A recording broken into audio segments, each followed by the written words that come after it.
Welcome. Hello. It's time for Block Talk. We're on Bitcoin block 425525.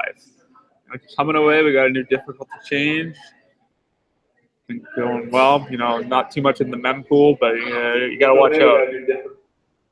Oh, I'm hearing myself. Anyways, let's see. We got some awesome sponsors here to talk about quickly. We got Coinigy. This is your all-in-one location for trading. You want to link all your exchange APIs and be able to handle them all from one easy-to-use interface. In fact, you can even work with it on your Android phone. These guys are basically giving you the best of the best. Like whenever Bitfinex has its little conveniently timed DDoS attacks, you still got API access through Coinigy. Then they also have all these other integrations, like they're working with Google Sheets to actually get you all the proper outputs to do your taxes at the end of the year. So if you want to get into trading, definitely get your logs down proper and sign up for Coinigy today at coinigy.com/blocktalk and help support the show. Our other sponsor is Jumbucks. Now, Jumbucks is offering an awesome service for Decred. It's another currency. It's a hybrid proof of work, proof of stake, and part of the staking is there's a lot of nuances with like voting on blocks and kind of the protocol and everything. And Jumbucks is offering you this 100% uptime pool to actually get all the profits you can from staking. So as you can see, they got some really good stats, and they're actually the second largest pool of the network now. So a lot of people are joining in. And if anyone's got a question of why the pool fees are actually 8% compared to the other networks 5%, the extra fees are actually still credited back to you in the form of Jumbucks, a currency with a lot of ongoing development. So check them out today at getjumbucks.com. And then we also got the live chat going here if anyone's got questions.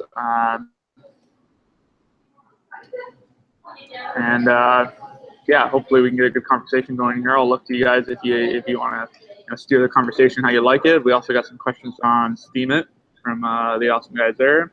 So without further ado, let's talk about the main event. We got Nexus, and we got their newest public figure, Colin. Now, Colin, I actually didn't get how your last name is pronounced. It's Cantrell. Cantrell. All right, cool. So yep. Apparently that's a big name in the aerospace industry as well. It's what I've been hearing is all the buzz about. Yeah, something like that. It's kind of the world I grew up in, I guess you could say. So, it's familiar to me, but might be a little different for other people. Well, I guess when I was looking around for information on the coin, there's not, I guess, a lot of stuff, or at least good information that I could find. So maybe what we could do to start with here is, I know Nexus is actually almost like 2 years old.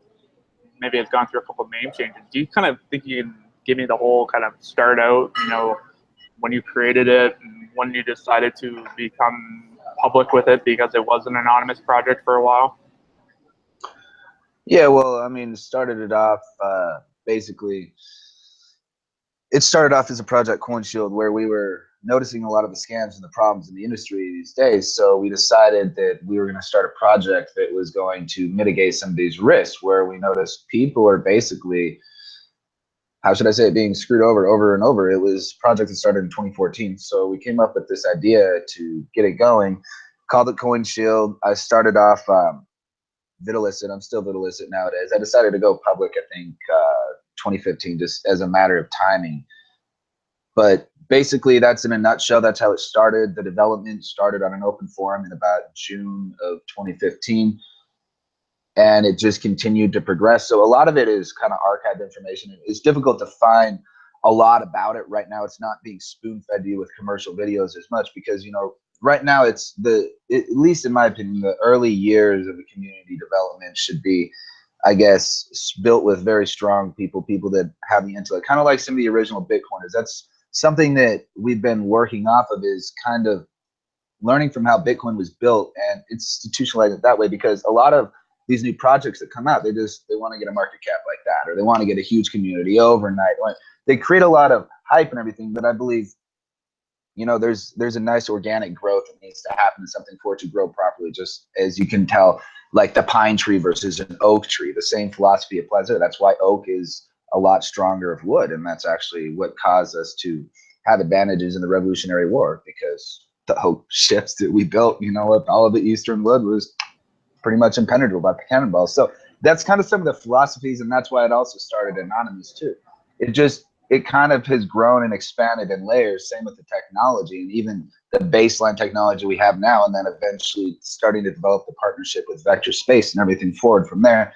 It's just a progression that you can't just give it all out at once and say, here it is, because people, when we're changing the world and building new things, they need to be built progressively and slowly so that everybody can bring in their minds and opinions together. And the core people that start becoming some of the initial holders of the currency can also be people that aren't going to cause panic sells in 5 years from now when they become a whale or whatever else. So that's basically in a nutshell how it started, where it is, why it is now. The name change was just to Nexus when we went public. Okay, cool. So you developed, I guess, what kind of really is intrinsic value of this coin that definitely sets you apart from, you know, a lot of the, call them other altcoins. You program this all from scratch, right? Like this isn't really a direct port of Bitcoin code, or is it kind of, you know, grabbing some parts? Well, I started it off of, I think it's version 0.4.6, because I wanted to use still some of Satoshi's original code. I mean, when I started developing Nexus or CoinShield back in the day, I mean, I had a reasonable idea how to work with cryptography, peer-to-peer, things like that. But this is such new technology. It's like I've mentioned before, it takes a new way to think. And I learned a lot of that from reading Satoshi's original code, because one of the reasons we built Nexus and CoinShield was to help improve the industry as well. So yeah, we can build a completely new code base, but that's not going to be backwards compatible with Bitcoin Core. So that's one of the reasons I started from that. And it's slowly just gutting out all the old code, replacing it with new code, finding out the flaws and fixing them. Okay, cool.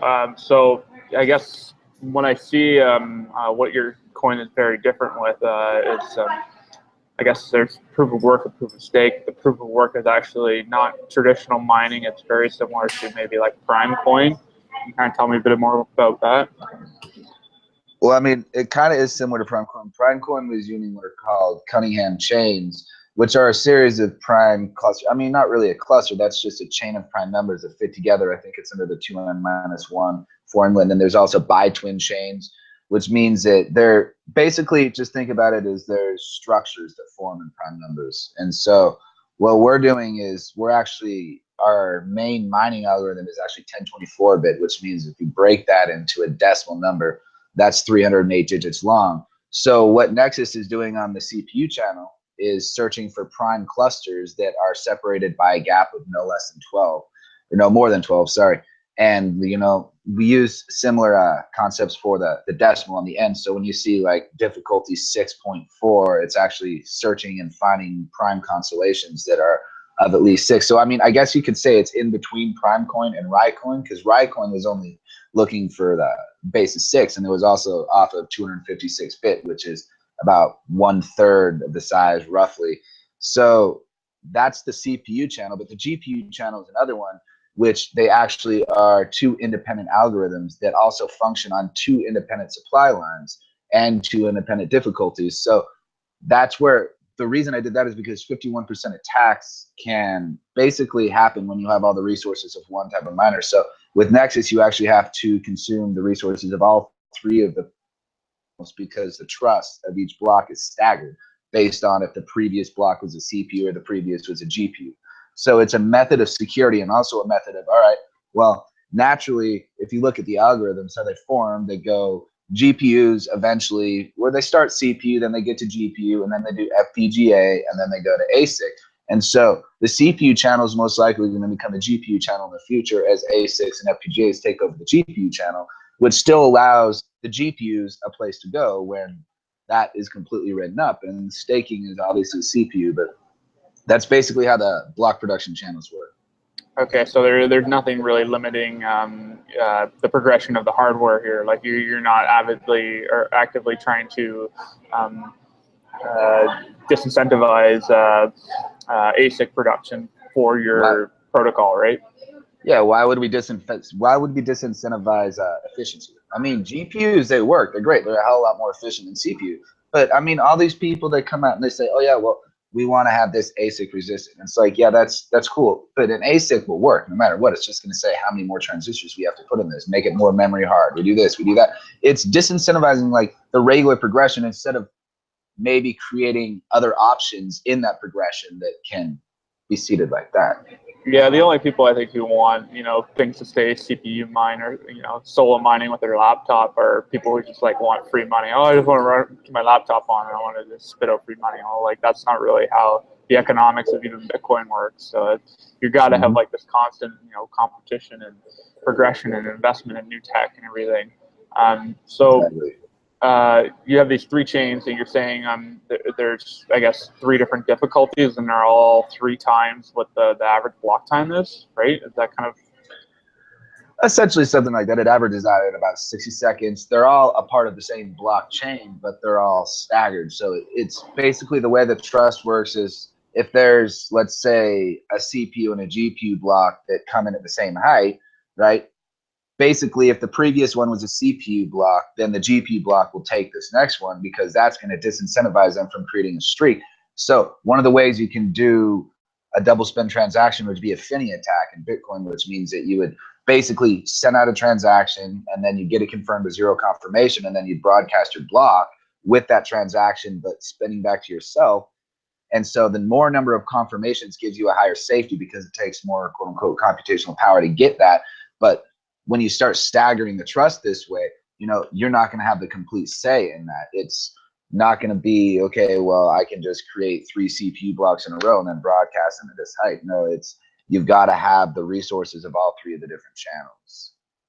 So is there active code base? Like it has to be, you know, GPU and CPU. You can't actually spit out, you know, 2 GPUs in a row or whatever. You can, okay. Unless another CPU or proof of stake comes in. Well, yeah, like we've seen, you know, let's look at like these X11s, or no, it's not X11. I think it's like Myriad, where you have like 6 different, you know, algorithms, and each one of them produces their own block, so they all have 6 different difficulties, and each one has like, you know, they're each going to take 10 minutes, but then the average block time is 6 divided by 10 or whatever. I think you understand what I'm trying to say. Like, yeah, I know Myriad. Okay. So the work that you're doing though, like it's definitely different than what Primecoin's doing. So it's not like you guys are kind of trying to solve the same effect. But Primecoin, I remember seeing at least 2 news articles that they discovered like a new pair or something. Have you guys kind of made any big discoveries of pairs or of like these prime numbers?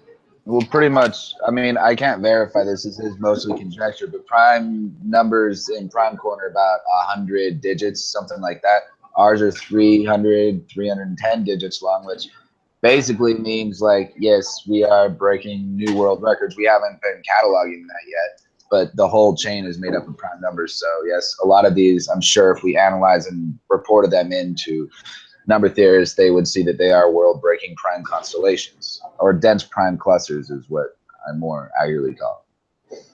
Okay. No, I just wasn't sure if you guys are just kind of whittling down, you know, randomness down to a point where you're going to make one of these soon, or if there are like, you know, results of all this work being done, which you're saying that there is. I had one of my miner buddies, actually. I asked him about if he had any questions for the show. He's like, oh, yeah, I remember trying to mine it about a year ago. And I eventually gave up because it's actually really difficult to try and get the mining going. Like, something's going on with the chain, or maybe it's just not user-friendly, or, you know, you're not using a traditional CUDA miner. So he was, you know, very frustrated. He actually linked me a Bitcoin Talk post with what his final nail in the coffin of trying to mine was. Here, I'll just share it with you, and then maybe I can get your comment on it. Where are we here? So, I guess this guy was trying for like 3 days to mine in the pool, and he was saying he had payouts, but they keep resetting or something. Yeah, and someone say, no, the CPU channel is too difficult. It's not easy to mine Neuro on a CPU channel. And meanwhile, he's saying he has a 6-core CPU server, like the type of stuff you're rendering like architectural buildings with. Well, that's still not very. The difficulty is extremely high because for every 0.1 increase in the difficulty, it's actually a 5-fold. So every 1-digit difference is actually a 50-fold difference. So being at about 6 right now, the difficulty is at about, I guess, 150 to 200 if you want to break it into a more tangible number that people are used to. And now the pool payouts, those go out on the Coinbase transaction, which means normal pools have a payout script, which means the pool itself holds your funds. But the way we have designed it is, or the way I built it, because I had to build it all from scratch, the pool never holds your funds. It just basically sends them out on the Coinbase transaction on the every block that is made, and it bases that upon the proportionality of your shares. So sometimes it takes a little bit of time for your balance to accrue large enough for you to get it. Oh, so he hadn't been able to mine enough. Well, I can see how he might have been discouraged though if he got like this, professional level hardware that would be in a server rack somewhere, and it's not even capable of mining enough to get a payout once a week or after 3 days. So, or to even show a balance really. But that's I guess his understanding of it. But no, I appreciate your answer there. Of course, yeah, balance should have showed up, but the balance would take a while to accrue because it was a priority-based payout, which means other people of higher balances are getting payouts every block. Generally, got most of the payout. And the block reward decays every single block too, so that sometimes slowly reduces the margins, and people need to actually build up and keep mining to get their balance high enough to actually reach that payout threshold. Okay. All right. My next topic here, forgive me if I seem rude in saying this, but okay. So I got a friend who's a graphic or web developer, and he says, when you're creating a website, you should be able to tell what you are within the first, 15 seconds of looking at the website. Okay, you're advancing the internet. I'm like, okay, cool. Maybe I'll scroll down here. Well, even if I click the About tab, I'm like, okay, what are these numbers here? I have no idea what these numbers correlate to. And then here, the first thing I read is you guys build websites. And then I look more into actually the code of the website. I'm like, okay, you're saying that drag and drop website, or you guys take pride in code. But then when I look at the mobile thing, you guys got remnants of like a mobile plugin here. So there's definitely some drag and drop code elements to it. So yeah, I scroll down even further. I want to look at your team. And I'm like, okay, none of these social media buttons link to anything. We don't have any photo of you. So I'm just, man, Christopher, you're dropping the ball here, bud. You got to get some work done. So, yep. Yeah. Well, so if you want to know the understanding of it, that is a WordPress base. It's a basic template theme. Christopher Murdoch handles some of that. Now, I'm not too concerned about the visual representation of it right now because I'm more of the nuts and bolts guy. I stare at logs. I do the under the hood. And the web presence is getting better, but that's not been one of my main concerns. But I understand exactly where you're coming from. As I was saying, it's more about the techie side of things right now. So, I mean, having a fancy, flashy website, any coin can have a fancy, flashy website, but none of them have put, I wouldn't say none of them, a lot of them haven't put as much effort into the actual under the hood that has been happening. And I've been the sole driving force for 2.5 years for it all. So with that being the case, it's obviously something that I understand needs improvement. I obviously know it's not a good website, and we've talked about that a lot. Now I'm obviously really busy as other stuff too, so it's just a lower priority for me. Yeah, no, I understand that. I'm just, it's more constructive criticism for me as an investor. Like, I'd like to see, a little bit of polish, but you guys are obviously, like you have priorities in certain areas. So, just something from my own understanding. Because for my initial investigation, I'm just like, man, something's up here. Like, I was almost to the point where I'm not even sure, like, Colin Cantrell is, like, your actual name. Like, I was like, maybe he just, like, made that his name and, like, he's not even related to this Jim guy. So it got to the point where I actually messaged your dad on LinkedIn. I'm like, do you know this Colin guy? It's like, are you related to Colin? It's like, when I got the response back, like, okay, all right, now we actually have some concrete, something to work off of. So your dad is very friendly. He says he's meeting up with some investors, I guess, or a conference this week. maybe he'll come on the show sometime soon. But I guess, can you tell us more about the plan of like these cube satellites and the involvement of Nexus actually going to be in these CubeSats?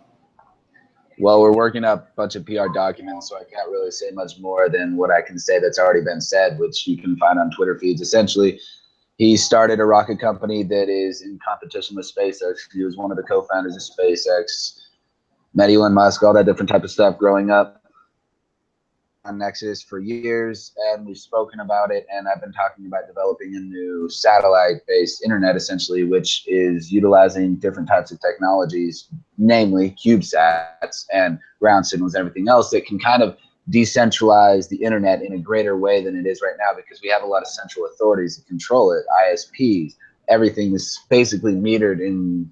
We have no other really options. So by producing those options, the CubeSats are one of those things, which Nexus is going to be uploaded on them, and it's going to be orbited from space to have a more immutable network, because we're pretty much at the whims of, how should I say it, these, whoever runs the transcontinental lines. They can be snipped, they can be stopped.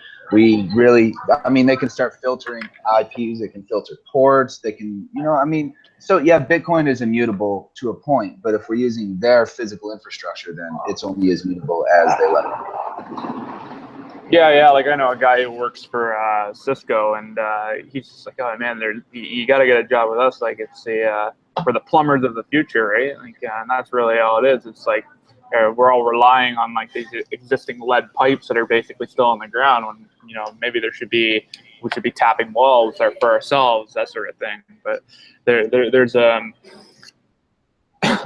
lot to be said there, I guess, in how, I guess, infrastructure change, whether it's going to be like wireless power or anything like, you know, more, you know, I guess, regulation even on the wavelengths, like, because that's the thing, like, governments are actually enforcing certain bandwidths. So at that point, like, you're still at the whim of somebody, right?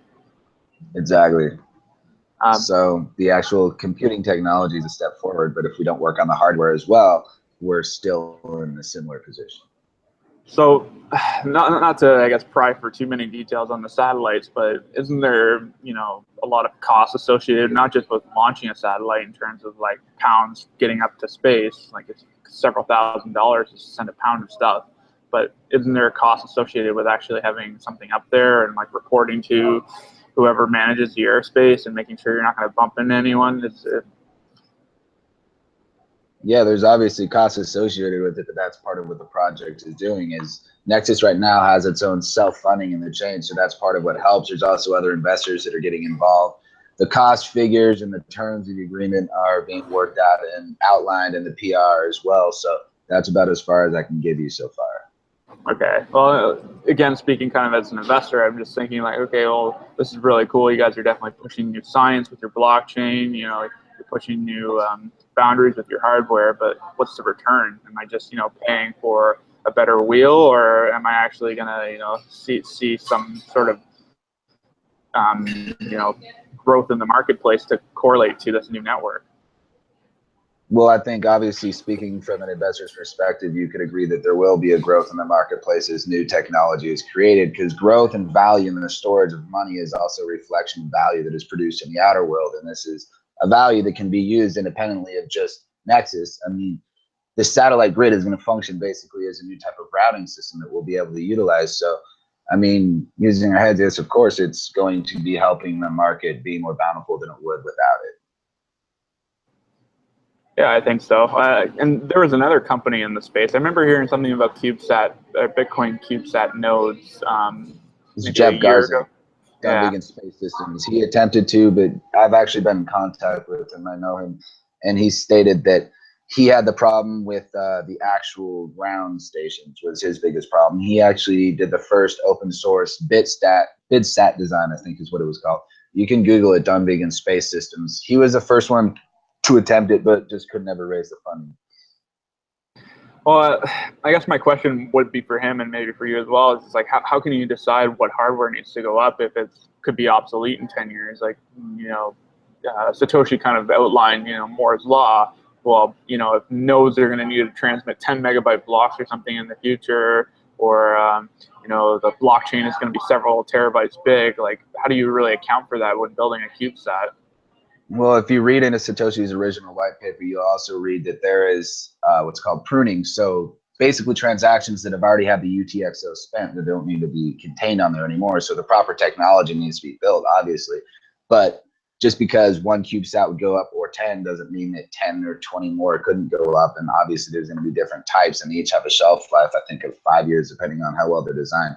So, I mean, that's part of that goes into design, but there's also other components of the software that need to be congruent with that. Yeah. Well, 5 years doesn't sound like a very long time. Like, I remember hearing a story about Sony was maybe it was Sony, but they were stopping the production of floppy disk drives, so they were selling off the last of their stock. And the largest purchaser of their remaining stock was NASA, because NASA needs floppy disks for all their satellites. Like, that's how old some of the tech is up there. Yeah, and that's different. Those are old satellites, which cost millions and millions to make. CubeSats are a little different. Now, some of my research and understanding of them, I think Jeff Garzik, I'm going off of his number, he stated about 5 years for a BitSat.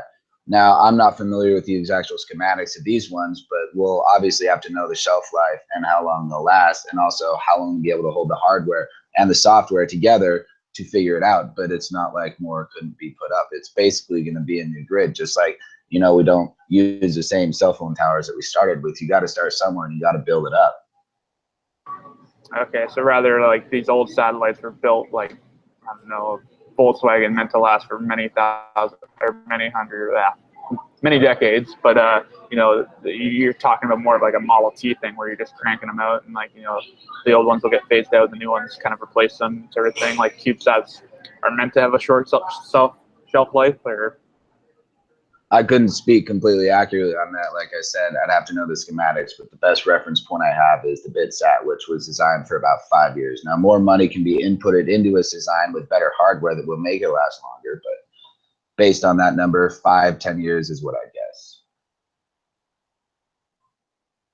Okay, cool. I think I remember hearing in one of the other videos that you have a background in electrical engineering, like that's your major, or?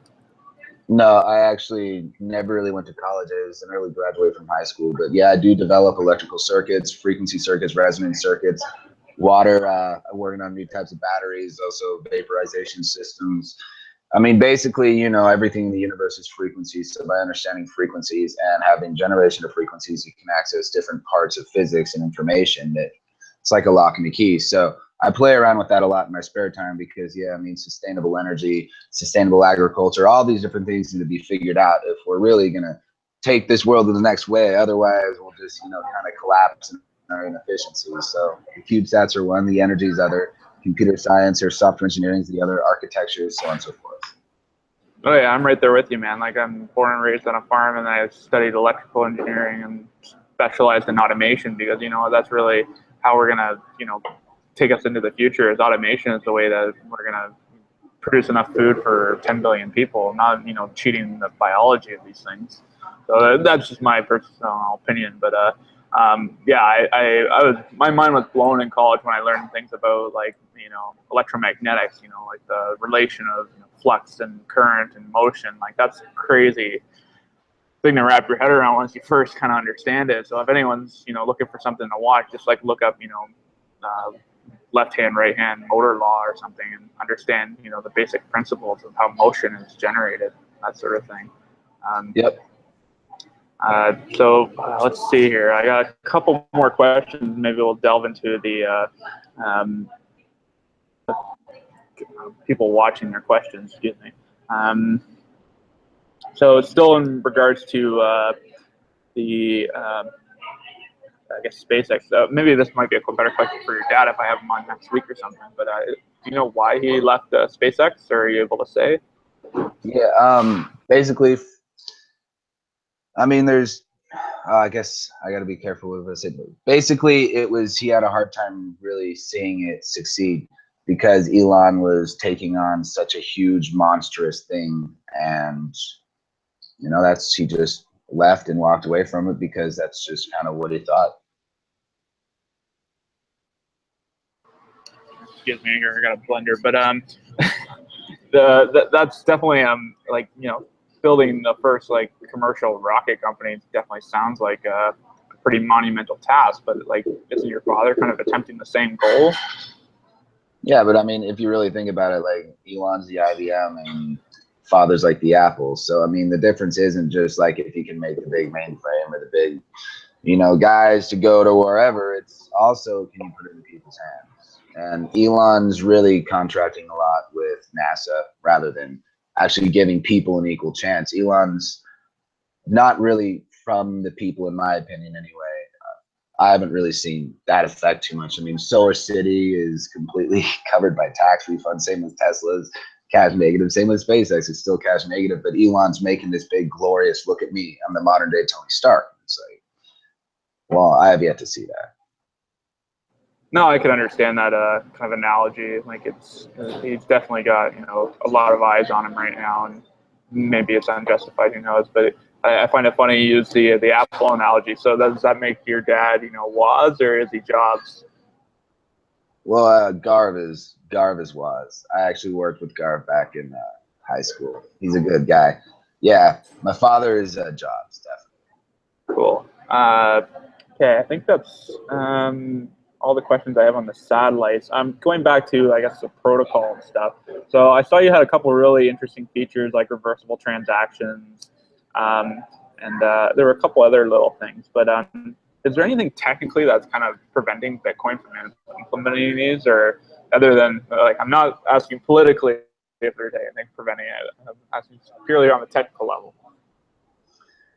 Essentially, no, Bitcoin can use some of these features, a lot of them. I mean, when you start getting into newer architectures, that's going to be a little more different when we start getting into the Merkle chains and the transaction chains. And I mean, all the different architecture that Nexus is developing right now. But on the base level, yeah, Bitcoin can adopt a lot of, even the core LLP, which is the time seeking function, which basically acts as a better replacement for NTP, which NTP already has some issues with amplification attacks. It's actually, I mean, a lot of it was built to go to Bitcoin too. It's like, well, here you go. You know, we're not here to really compete and say we're going to be better than you, Bitcoin, because I mean, in my personal opinion, Bitcoin is the first one that's introduced this great new way to do it. And competition is healthy to a certain point, but I believe cooperation can be a lot more productive if we actually really truly utilize and learn how to utilize it. Yeah, and that's definitely the impression I've gotten from you guys. You're definitely proving good science. Like, another project I've had on the show is Vericoin, where they are developing new protocols or new tweaks to how a blockchain can work, and it is like good computer science that really should not be ignored. But so with the reversible transactions, I got a little more, I guess, technical questions, or diving in deep with it. Is, if I reverse a transaction, is that reversal logged in the blockchain, or is it just that the transaction never happened? Well, it would depend on how far it is. Like, you could say, you know, you could set a transaction 2 ways to be reversal. You could have a timestamp to say this transaction is not confirmable to this time, which is the most logical way to do it. Because if you do an anti-confirmation transaction, say I can basically log it after 3 confirmations, nobody's going to really be able to accept that transaction as valid until then. So basically, the way I have it designed now is that you send out a transaction as reversible that will give it, let's say this transaction is not going to confirm for 2 or 3 minutes. So that gives you a window of time to say miners cannot accept this from the memory pool into a block past this timestamp, which is going to let you know that your funds are safe for that amount of time, to also prevent yourself from making the mistakes. You can say, hey, did you get the transaction? Oh, no, I didn't get it yet. You double check. Well, oh, wait, sent you to the wrong address. Oh, reverse. And then that kind of adds more of a user-friendly touch to it, because one of the big barriers of entry in Bitcoinism, and all us crypto guys know, you have to double, triple check your address. You know, so putting that more into everybody's hands, most people barely can swipe a credit card sometimes, you know, and they have issues with that. So we need to really help simplify it further and further so that it really can become mainstream. Oh yeah, there's definitely, like, I'm hearing jokes in some of the American media now about chip and pin, like, oh, we don't get it, or something. Like, well, chip and pin's been in like a lot of other countries for several years now. Stripe is like technology from the 60s, when a guy like took apart a cassette tape and put it on his business card. Yeah. But the reversible transaction sounds like there's a couple different ways they can go. Like, you can have, you know, with maybe like a return to sender. Like, I got an envelope in the mail. I was like, oh, return to sender. And like it does the entire trip back. Or you can have it where the post office, as soon as it receives it, it just says it needs, oh, I need to call the guy and ask him if he wants this. Like, that's kind of like the different ways they can go about. Maybe I'm just making a terrible analogy. Oh yeah, I see what you're saying, but I mean, in that respect, let's say I sent it to you, but it was the accidentally wrong person who'd rely on you to be a good Samaritan to send it back, which you can do through the current architecture right now. You just say, oh, well, here, I got the funds here, confirm, now I'll just send it back to your address. And that's basically like a reverse from the other endpoint. This one's just so that you have the power to reverse your own within a time, but other people understand that time that is required so that they can consider it basically unspendable for that time, where they won't accept it as confirmed, even in zero confirmation until then. Well, and you know, someone could come along, like if you look at BitGo, what, you know, maybe they got a bad name now, but like they're the third key or whatever, so they could, you know, send you a text saying, "Are you sure you want to send it to this guy?" Or like maybe MasterCard needs to adopt the Bitcoin, like maybe that's how they can wheedle their way into Bitcoin. Like, oh, we could be your second key, and then Yeah. We you can have an verify escrow service, a third-party multi-sig. Yeah, exactly.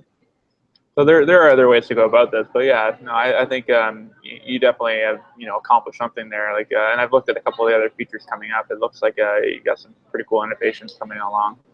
Well, thank you. See, but are you doing anything like Merkle tree pruning or to reduce block size? Or we got a lot of questions about scalability, not just in Bitcoin, but in Nexus as well. Not yet. I mean, but that's really simple to do either way. I mean, I just wouldn't really see a high enough volume of transactions or a blockchain size big enough right now for it to become a necessary thing. But what I am working on is a scaling solution that I've been developing, which kind of creates more of an organic scaling, and it groups the network instead of like fragmenting. I guess you could say you give nodes more definitive roles, and each of those roles will check and balance one in each other, so that miners don't have the complete authority over transactions and users don't have the complete authority that way too. Because the biggest problem right now is miners can just say this transaction happened without it never being synchronized with the rest of the network. So that's where Finney attacks come in and make them successful. And that really gives the miners how I consider it kind of a bit of a dictatorship, where even the politics of the blockchain is really done over forums, and it's really messy. Or even some people like Dash that try to address it, nobody has access to all those votes, because right now with Dash, with it over $10, 1,000 Dash is $10,000 investment. So even somebody to become a masternode and be able to use their decision voting system, it's still going to be limited, because not everybody can get access to those votes, which is the same problem with Bitcoin. You need millions of dollars to get access to the block's vote. So architectural, yes, pruning, yes, but that's not where I'm thinking as heavily as much as thinking towards our future, because we're going to need, like you were mentioning earlier with these CubeSats, once we got a 10 terabyte blockchain, it's like, that's extremely inefficient. And Bitcoin is a flood network, which it works great for the consensus now, and especially since it's still small, it can support the population. But when we start talking about really, really large volumes of transactions, we're going to need a lot more. But then I guess you could say abilities for these specialized nodes to communicate with one another and know who's trusted. Another problem Bitcoin has is we don't even know what nodes are trustworthy, other than just the reputation saying that this IP belongs to this DNS. So since it's run by this person, I should trust it a little more than I should trust this one. But there's no mathematical transparency to that. Well, and that's where like I'm looking at a lot of different, you know, guys trying to prove new science and consensus with the blockchain. So like Decred being one of the coolest ones I've seen, where everyone who stakes can purchase votes, and those votes go on each block on, you know, like which fork they want to go on and that sort of thing. I'm really like generalizing it because I don't quite understand it, but I really hope that I can have them on soon. I'm not sure. Have you read up on Decred at all, or checked out their Decred? Decred. Oh, Decred. Yeah, I think I saw an interview you had with them a little while ago. I mean, I've never looked into that. Proof of stake, you know, where you purchase the votes from, I guess you would have to use Decred to purchase the votes? Yeah, it's like you're staking. So it's a hybrid chain, but like the proof of stake chain, there's a certain, like there's a ticket price, and then you can purchase tickets at a certain rate. Like if a lot of people want tickets, they go up in price. But then there's a certain amount of tickets that can be cast as votes. If you don't ever cast them as votes, then you basically lose the fees to purchase the ticket. So you're incentivized to keep buying these tickets, and then to vote because you actually get more stake back if you're constantly voting on blocks. Okay. That's my understanding of it. So it's kind of like proof of stake with like 2 levels of participation. You know, like you just have That's cool. Yeah, I think there'll be an interesting interview if I ever get a response back from them. Maybe I'll shoot you an email if you want to be a panel member on it. Yeah, sure. So let's see here on where else. I think that's all my questions. Let me go to the live chat and see what the other guys have to say. Excuse me, I do a terrible job at reading and trying to host the show at the same time, but don't worry about it, buddy. How is mining before it went public significantly different than pre-mining market-wise? It gives devs mine more publicity. I think he's just asking like a general question on other altcoins.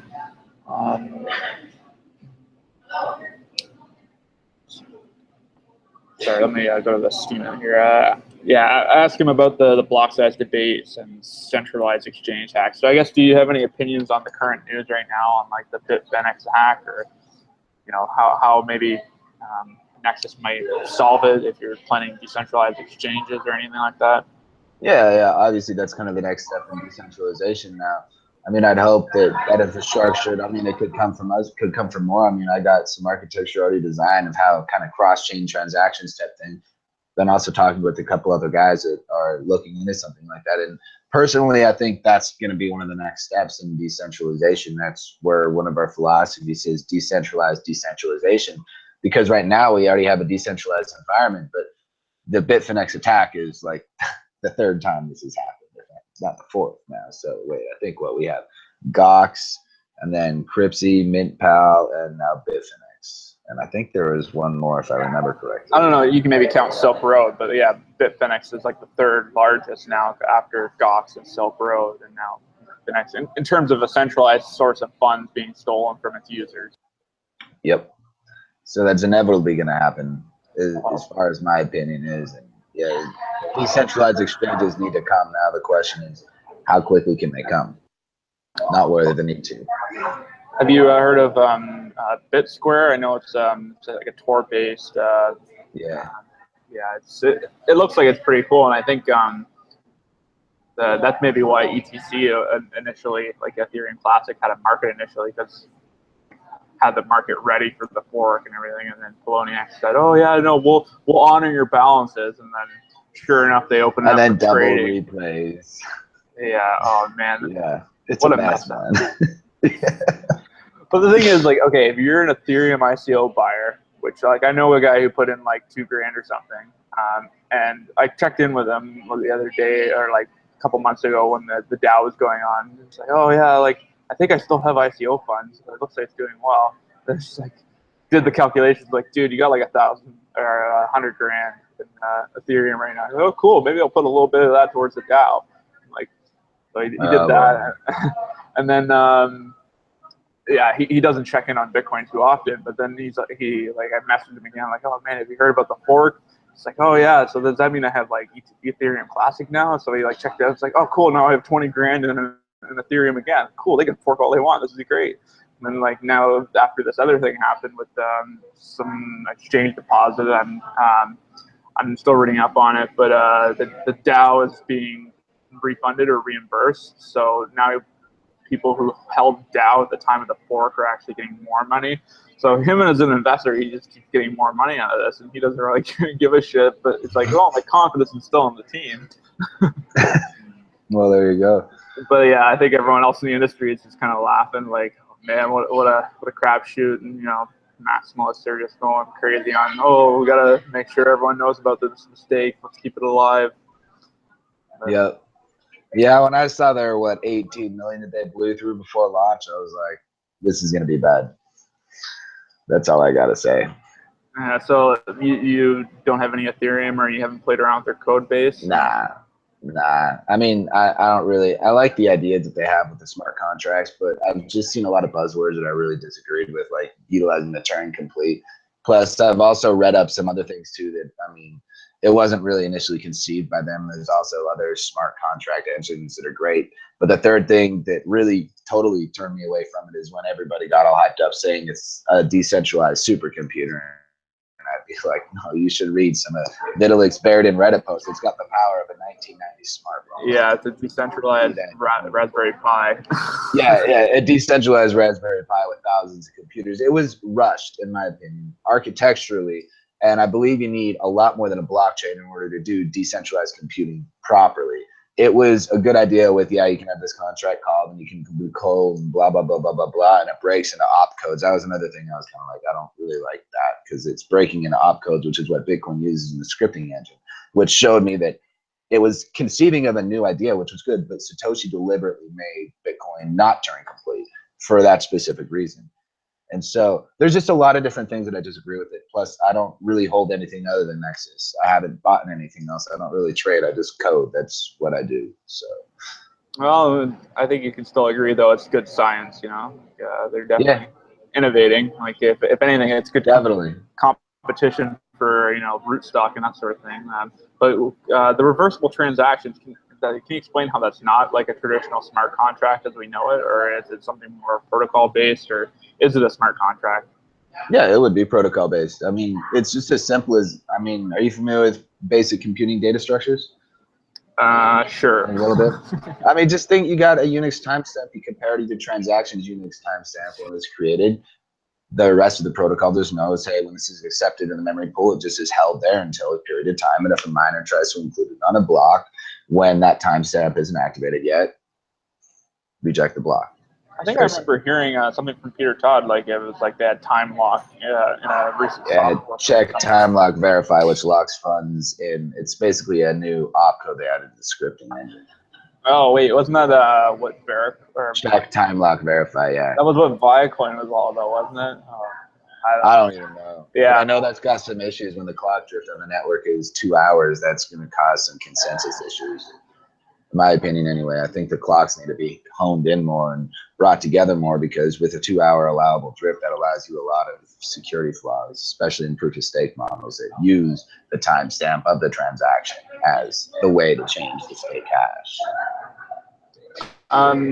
We got another question here about let's see, the structure of the Nexus organization. I remember hearing you in another chat talking about keys, how there's like 13 keys or something, and you're kind of slowly giving them out to, you know, trusted members of the space or of your community.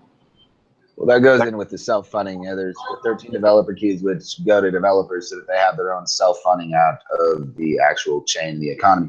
And then the 13 ambassador keys, which Vector would be getting one of those as well, which is going to be part of the self-funding for the CubeSats and helping in the research and the architecture as well that way. So, I mean, I don't really like the idea of these being single entities. I see them as better as groups as it gets bigger and bigger and bigger, where they decentralize. But basically, those are two different parts of the voting groups, which the Merkles will be over here, the transactions, and the miners. So that's going to create kind of a sort of that checks and balances one another so that network-wide decisions can be made. That way, they give everybody an equal access, and each one kind of builds their own trust. But there's also different types of resource contribution by different types of individuals. And I think each type of individual contributing a different type of resource, like an investor from you or a developer from me, we all have two completely different perspectives that we're going to give. So having those voting groups more checked and balanced, that's something that will enable us to make more accurate decisions for the actual public. So right now, I guess you're kind of in possession of how many keys still, and like how many keys have been passed out? I passed out one so far. Okay. And there's other ones that we're assessing right now. I'm going to pass out a couple more soon. But yeah, I'm doing that just very carefully, just to make sure, like, especially on the ambassador side, like there's a responsibility you have in the network being that. And so, you know, it kind of, think of it like a decentralized trust fund. That's the best way I can say it. Instead of having a centralized foundation with a pre-mine, there is no pre-mine. They're actually slowly going out on every Coinbase transaction. So they slowly have deposits built in with their own decay curve. So it doesn't really give them a control over the market just instantly. Oh, we're going to make this much right away. No, it takes time, and it slowly comes out through time. Cool. No, I like the sound of that concept. with my train of thought, but there's a lot of questions here about the keys and everything. Oh yeah, that's what I was gonna say.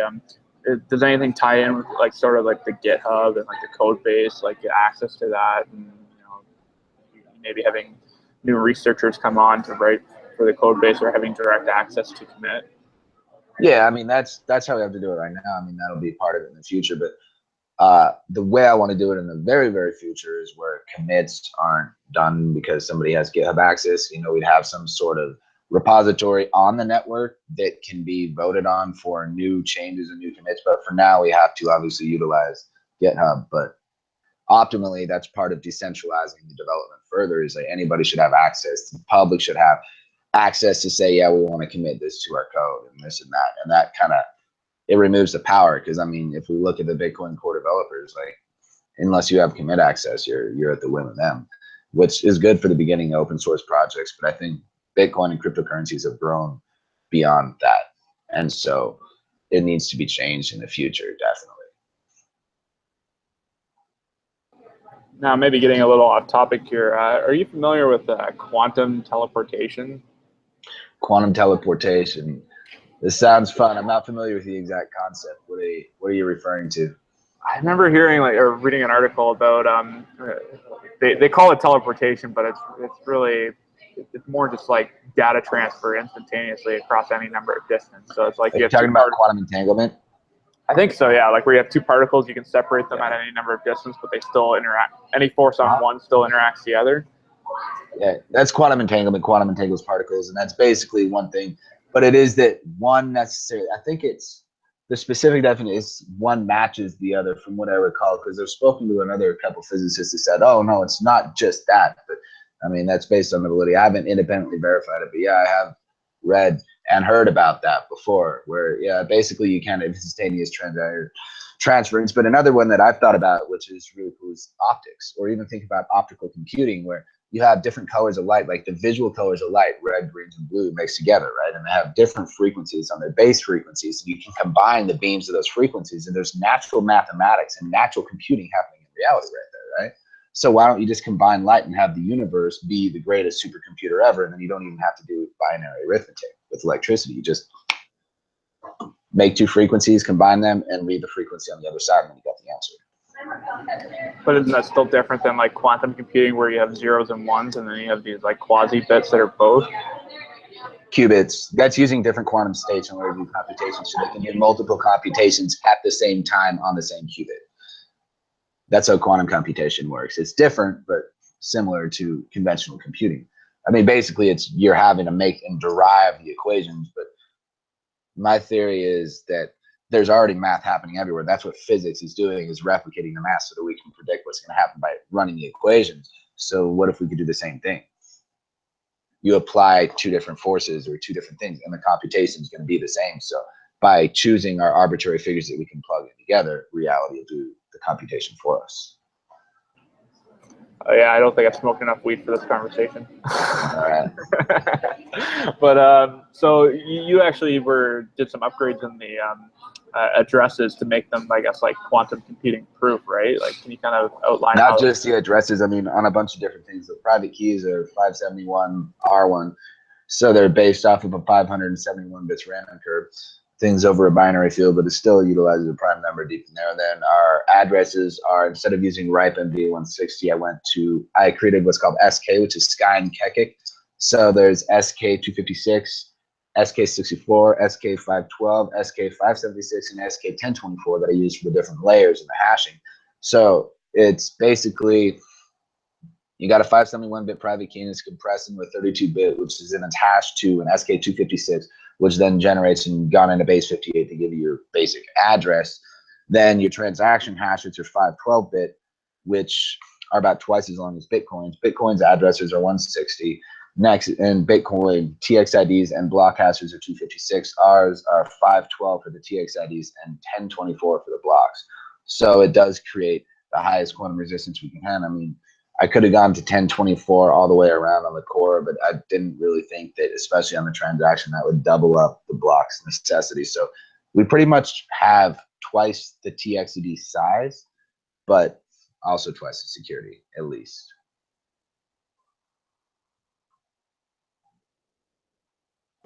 there's that mute button. So I remember like reading another article about like Bitcoin talking about the risks of quantum computing to the addresses, how they could be brute force to actually like check addresses, a number of addresses quickly for balances. But they said it would be a simple soft fork to kind of upgrade everyone's address to be true or to be secure in that matter. Like, can you kind of speak on that regard? Is that possible to have a simple upgrade? It would be simple to upgrade, but then you're also going to leave the rest of the chain that was before that upgrade vulnerable. So, I mean, you can upgrade your keys and you upgrade everything from there, but all the keys that were there before wouldn't be. So everybody would have to manually upgrade the keys and resend. And it would be possible, but the question to me wasn't necessarily is it going to be possible to do later, but why not do it now? So you're saying like every address would be vulnerable until it moves its coins, like even Satoshi's coins could technically be stolen, I guess, at that point? I mean, yeah, basically. I mean, if you think about it, the public and private key security is derived from the public key being able to be published, but you can't ever derive the private key. So let's say they crack SECT 256K1, which is what Bitcoin uses. Keys, they're still hashed into it, but the private key is actually available for people to see. Even some of the old transactions before they did pay to script hash, some of those really, really old ones, are just an available public key right there, which means you got the public key and you can derive the private key from it. You've got access to the coins. I didn't even know it was like possible to reverse from the public key. I thought it was just you're just guessing randomly and hoping to find it. Well, that's the security. It's resistant to guessing it, but there's a few different random numbers and counters that actually go under the elliptical curve cryptography, and that equation that give it that security. And I think it's an N1 is what they call it. And without that, that's where a lot of security is derived. So mathematically, it still is possible with enough computation, but it's theoretically implausible because there's not enough time or computing power to make that computation. But quantum computers are going to cause a lot of security vulnerabilities in ECC to arise. So yeah, if they come around and they upgrade the whole network, it's going to be very difficult because then they'd have to change all the signatures, which they can't really do because that's going to decimate the original cryptography and the proof of the work. And it's just going to render a lot of it insecure. Yeah, it'll still be secure from a point forward if they want to do that, but the previous ones won't. Well, it's similar to like, Ethereum with the replays. Like you're vulnerable until you send them to two separate addresses. After that, you're completely safe again. Well, like that still leaves a lot of people who basically all the funds need to be churned. Like you got to have like everyone go back through again. And you see how hard it is to even get a soft fork or a hard fork in Bitcoin done. It takes a pretty long time. It takes a lot of time even for people to update on Nexus with a smaller community. So that something of that large and mainstream is definitely not going to be any easy or fun feat, I should say. Well, I'm losing hope that we're ever going to see like the 1.0 Bitcoin. I think it's just going to keep being these, 0.09. Yeah. Technically is 1.0. That's just the way that they're numbering in the software version. 0.9 is technically 9.0, and 1 would be 10.0. I see what you're saying. Well, when I talked to this guy at Cisco again, he was just like, like IPv4 was the standard for a while. Like, oh yeah, it's got plenty of addresses. Like, we'll never run out of addresses with that. Yeah. Okay, let's just slap on IPv6. Yep. Now we got dynamic IPs. So I mean, I guess we can swap them fast enough and then do shared IPs. Oh, it works. It's cool. Yeah. Unfortunately, 4.3 billion is the largest you can do from an unsigned integer, which is basically what that IP version 4 is. It's just 4 bytes, 0 to 255. So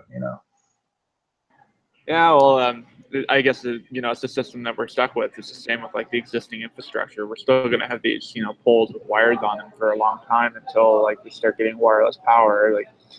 Like until something is completely ubiquitous and the old system decays and falls away, then you're constantly relying on the shoulders that we're standing on, right? Exactly.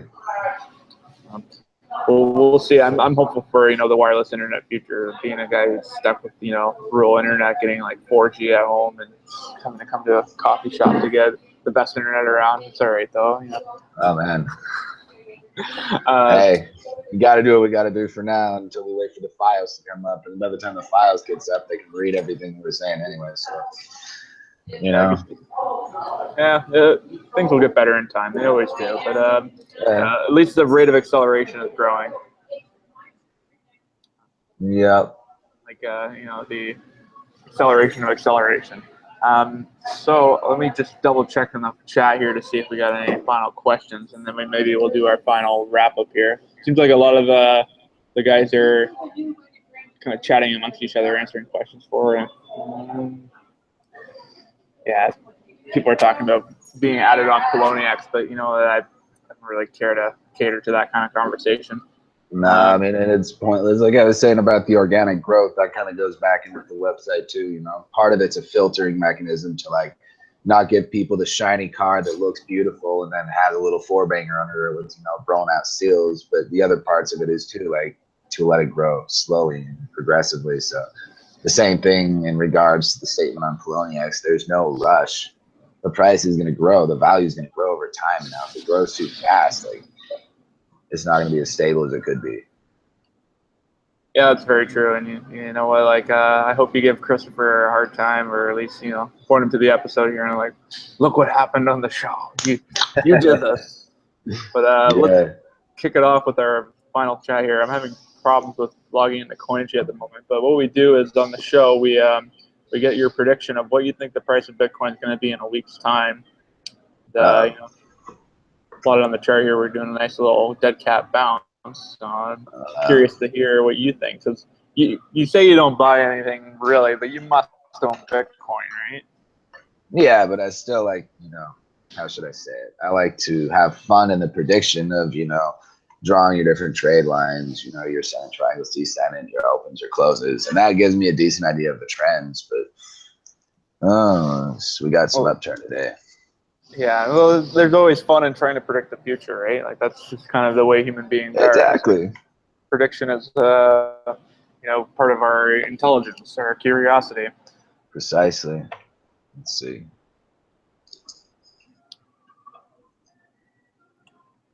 Well, I'll kick it off and I'll say we're probably still headed for lower. I'm going to say I'll hear 518. We're going off of the Bitstamp price, just so you know. Oh, we are on more than one exchange. I see Liam is commenting. And also decentralization is letting other people choose when to add us instead of trying. But it happens when it happens. Arbitrage happens. It's not like we're intentionally trying to be on just one, but I think we're on two. Yeah, no, every exchange can make the decision to add you without your permission. That's the beauty of it, really. Exactly. And I mean, trying to get is just, I don't know. There's better things to do than harass Poloniacs. So just going to keep working. If other people want to harass them, that's fine. They can. But that'd be probably a better question for like other community members. No, we'll see when I hammer on your dad to come on the show, maybe in a week or two time, and he can tell us when we're going to be added to Poloniacs. Well, I actually just got him in the cryptocurrencies. That's one of the funny things. He was just like, oh yeah, whatever, Colin, like for years. He's just like, I don't really invest in anything I don't understand. But once he really started getting, he's like, Colin, this is brilliant. I'm like, that's what I've been saying, Pops. Why do you think I've been working on this for years? Like, he's like, you know what? Let's put some of these cubes out. Let's do it. Yeah. And then it just grew from there. Cool.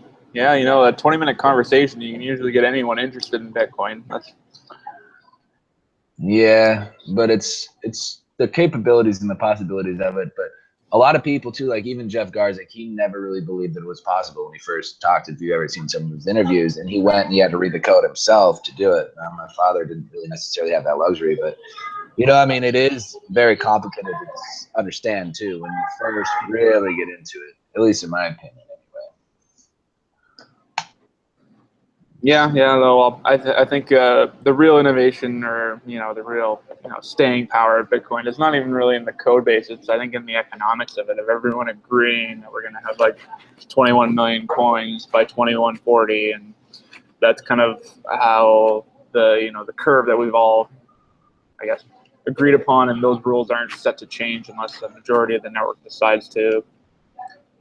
Yeah, but it being deflationary too is a bit of a problem because then it's going to just put more of the fees into the miners and it's going to be unpredictable. So the deflationary aspect is one good thing about it, but it's also, I mean, it's more so just than like, okay, it's more than the code, because anyone can write the code. It's about the way to think and the way to design something like this, where you can literally take in an input of a hash and then you create your Merkle tree, obviously, and you include the other aspects of the block, and you use, what was his name, Adam Back's hash cache proof of work, which hash cache was actually developed as a partial hash collision, not just with the number of zeros, but then Satoshi figured out how you could use hash cache in order to actually reduce and make it more and more and more difficult, rather than just having number of bit collisions. You could actually have a lot more on more of the larger numbers. So yeah, the code is one thing, but the way to think, I think, is personally what I believe is one of the greatest things about Bitcoin. Not only the way that we think to design it, but also the possibilities of the future that we can realize, when just been under the presumption that all we can deal with is fiat currencies, and now there's this decentralized worldwide currency that is allowing us to really start to free and liberate ourselves. Well, and if you even just look at it as like a networking protocol, like the Byzantine generals thing, well, terminology that I learned with my background in automation was like PLCs, there's a master and slaves. Like that's how programming's done, and that's how networking's done.